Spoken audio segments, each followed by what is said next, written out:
আসসালামু আলাইকুম। হ্যালো পেটিক জনগণ, কেমন আছেন সবাই?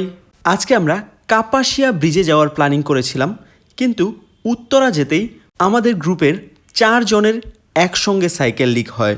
আবার সব কিছু ঠিকঠাক করে টঙ্গীতে আমাদের নাস্তাটুকু সেরে নিলাম।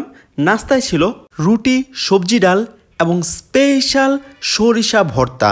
এই সরিষা ভর্তাটা এতটাই মজাদার যে আমরা নিয়ত করেছি এই সরিষা ভর্তা খাওয়ার জন্য আবার কিছুদিনের মধ্যেই আমরা টঙ্গী যাব। নাস্তা শেষ করে আমরা আবার রওনা দিলাম কাপাসিয়ার উদ্দেশ্যে। আর আজকে তাপমাত্রা একটু বেশি হওয়ার কারণে আমরা প্রায় সকলেই টায়ার্ড হয়ে গিয়েছিলাম। একজন পড়েও গিয়েছিল, কিন্তু আমরা যে তাকে ধরে উঠাবো সেই এনার্জিটুকুও পাচ্ছিলাম না। তারপর আমরা জুম্মার নামাজ শেষ করার পর আরও বেশি টায়ার্ড লাগতেছিল, তাই আমরা ভাবলাম এখন গোসল করার দরকার।